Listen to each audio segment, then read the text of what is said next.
Jeremy and Joe here with Mr. Joe Marino, who joins us from St. John Fisher. Not a red flag about Max Hairston, more of a testament to Trey White. Looks like he's been pretty good. Yeah, honestly, I've been really impressed with Trevius White, and I didn't know what to expect when the Bills signed him with kind of the recent few years that he's had with injuries, and then last year he was healthy, but the Rams had him for 4 games, and they said that'll be all. You can send him on his way, and he goes to the Ravens, spends a lot of time on the practice squad, and he gets time in their dime packages, and he started to look better, but didn't really know if he'd be back in a spot where he'd be a full-time player in the NFL, but this feels like the right opportunity for him at this point in his career, and I think he's met the moment. Obviously, he's played well himself, but you can just tell there's a leadership component that he brings to this team. I mean, he does his rep, and then he is just literally coaching every single player on the field when he's done with his opportunities, and he's in Maxwell Hairston's ear a lot. He's in Christian Benford's ear a lot, all the young players, and he's bringing a lot to this football team. But I just haven't seen enough yet from Maxwell Hairston that makes me think that he's a realistic guy to start in week 1. Now, there's a lot of time that needs to play out. We just had our first padded practice yesterday. There's an entire preseason. But I think right now my thought is that Trey White is not going to be easy to set aside and put Maxwell Hairston on the field. For anyone that might, be nervous, we already got a comment in the chat on YouTube that is a red flag or it's another Kyer Elam situation. Why is it not that? Well, I think Maxwell Hairston's doing plenty of good. It's just up and down. And the consistency that he needs to find should be expected, right? I mean, he's a young player. He's a first-round pick, but he's never played in the NFL. If he came out here and had everything figured out from day one, that'd be pretty surprising. That's an unrealistic expectation. And so I think he's being coached through some things. I think he's learning about the physicality in the NFL. I saw several reps against Keon Coleman where, he's really trying to be physical with him, and that's really not his game, right? I think he just has to find his way, and I think we'll see it little by little, but this will be my 3rd practice of the week, and I thought there was growth from the first practice to second practice, and it's just about staying that course and continuing to show what he can do, but he's got to find some consistency. Do you feel like I almost don't think it will get to this point. Both Trevius White and Christian Benford have had their injury problems, that if it were White and Benford to start the season, how long it would take for Hairston to get in there, or even if it would. If White comes in and looks the part and is trustworthy and he doesn't look like – it does look like the athletic profile is still there enough that Hairston might not get in anytime soon, but it would be because the guys ahead of him aren't giving him any reason to get in there. I think the Bills have done a good job of knowing when the right time is to play these young players. I think about Spencer Brown, that Houston game. It was week 4 or week 5? All of a sudden you find out, boom, this is the starting offensive line, and it was the right time for Spencer Brown to step into there. Terrell Bernard, for him to kind of have the year of onboarding that he did, and never finding the time for Kyer Elam felt like the right idea, right? So I think they've done a good job of knowing when is the appropriate time to play him, and I think they'll have to have the right idea with Maxwell Hairston. And, I think this team it's like you could, on one hand, maybe wish that Maxwell Hairston was firmly coming in here and claiming the job. But on the other side of that is this team has depth at corner. And it's been a while since that's been true, and the depth has been stressed late in the season the last several years, whether it's been Trevius White not being available. Christian Benford's not been available really for the last 2 Chiefs playoff losses. And so I think that's kind of your silver lining is maybe Hairston's not everything right away, but you've got depth for the first time in a long time at corner that you feel pretty good about. Depth seems to be a conversation pretty much up and down the roster. Like they've got it, of course, in spades on the offensive line.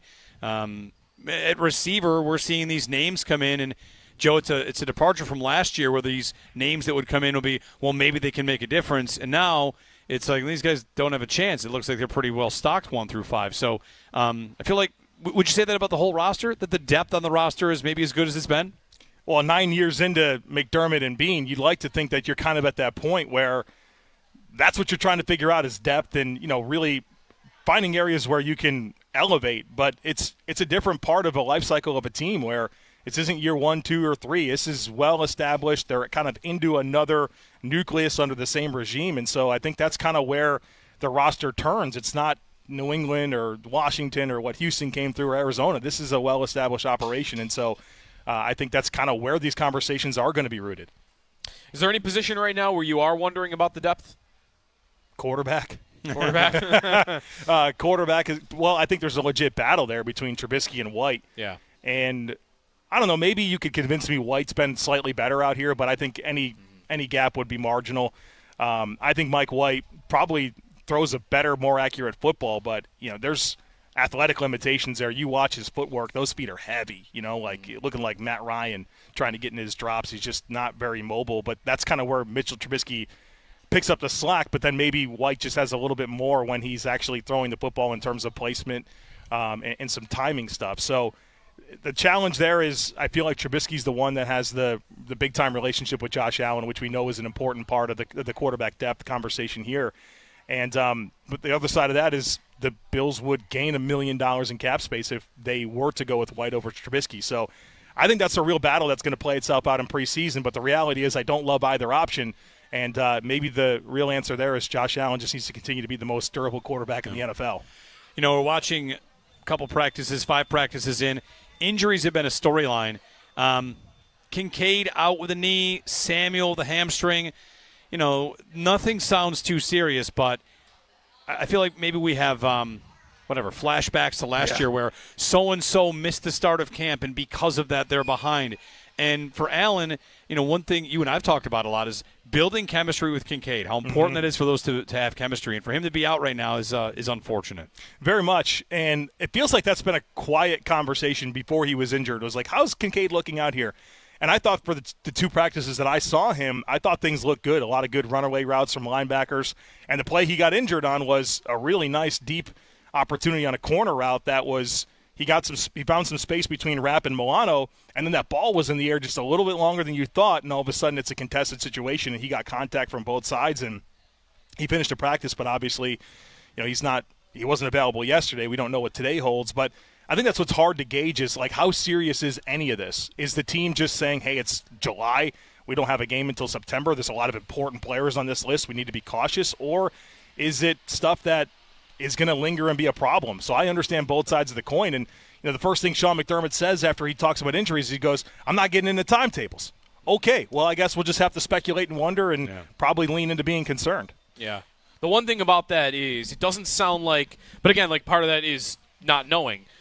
Anybody that is like being talked about as like a missing time in the regular season candidate. Here's the Cowboys who lose their left tackle yesterday. And I guess the positive news would be, I don't know if there's anyone on this list where I'm worried about that, but at what point would you? Like, we asked this to Sal, like, how long would Spencer Brown have to be out before we start getting, like, really worried about his status, with it being a back injury that he's had in the past? Yeah, I mean, I think about Terrell Bernard. I was talking to Joe Biscaglia about this the other day. Terrell Bernard, the year that he was his second season when he was going to become the starter, he had an injury that kept him out of like the last 3 weeks of camp, and then all of a sudden he was still the starter over Tyrell Dodson, even though Tyrell Dodson was the healthy player stepping in there. So I think that, for as much as there are true competitions that need to play out, I think there's probably a direction that the team sees this going. But yeah, I mean, the closer we get to the season and guys aren't practicing is when I think you start to find some concern. But I guess the silver lining right now is that it's, July 29th. So hopefully there's still plenty of time. We talked about Hairston. Let's dig through the rest of the rookie class. TJ Sanders, Landon Jackson, and Deion Walker, 3 players on that defensive front. What have you seen so far? Well, I think they've all been really like high energy. They've been hard charging, pursuing hard.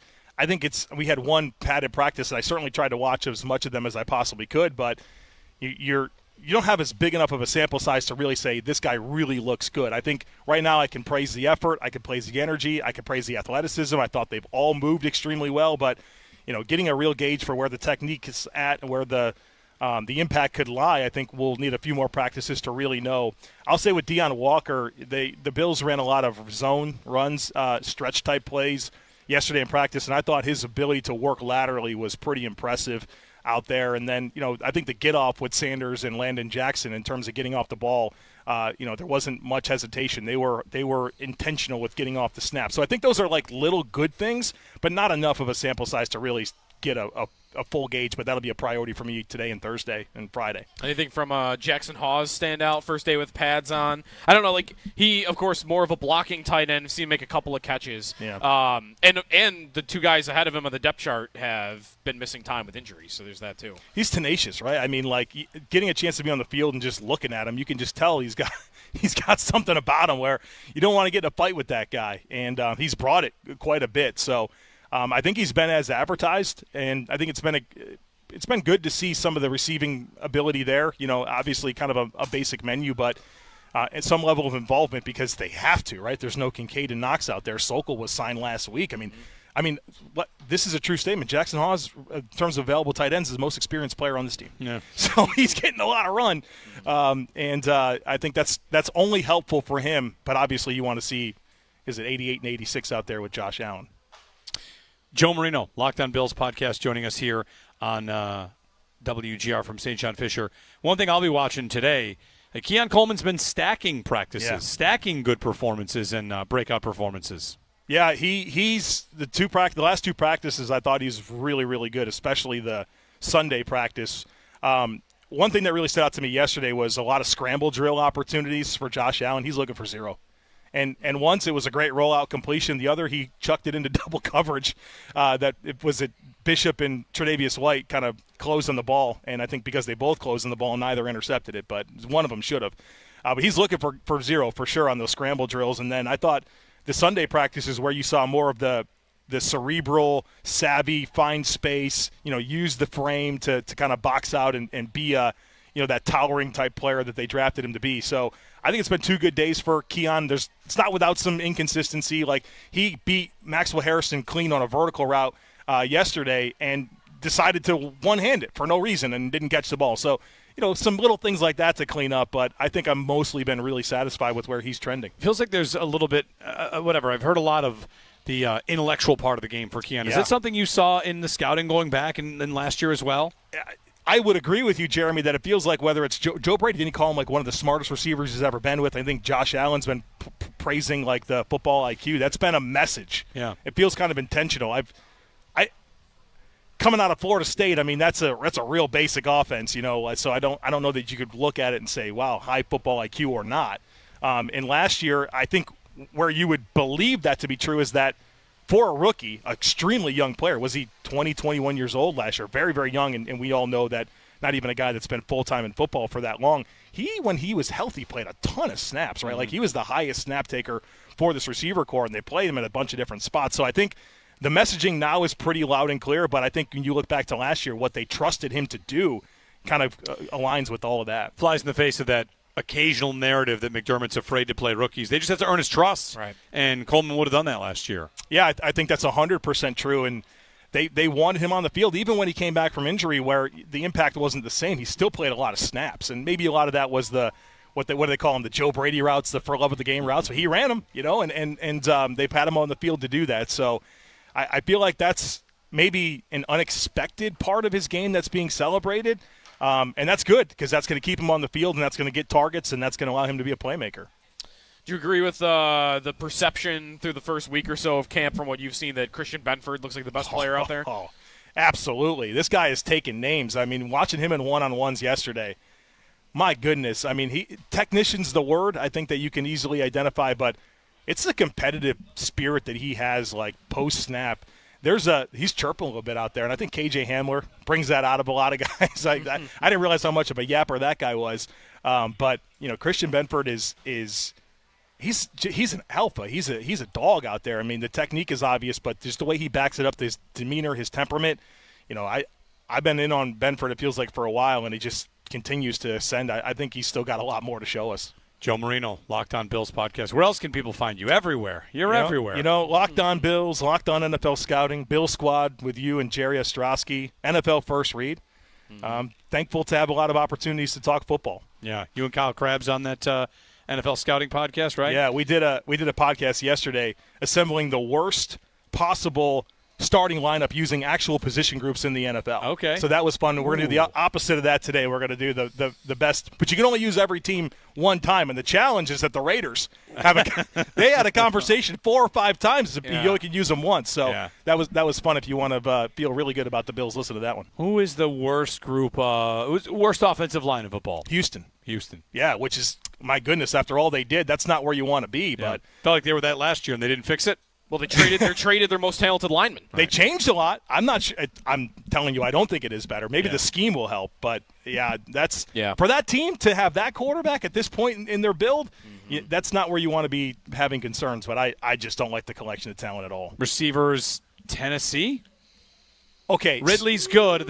Past that, nothing. Like who else is? But they've got. I was gonna say they've got Ridley, but. Well, this is where you'd love to put the Raiders. Their number 1 receiver is Jacoby Myers, and I love Jacoby Myers, but he's not a 1. Yeah. I went with the Panthers.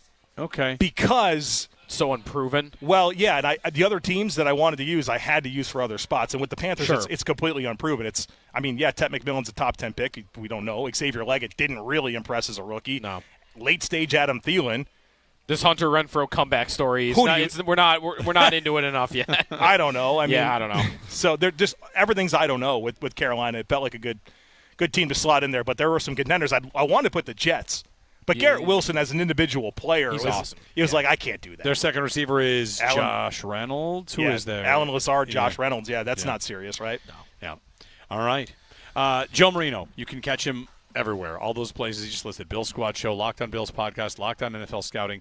Thanks for the time. We'll see you out there. Of course. Thank you, guys. All right.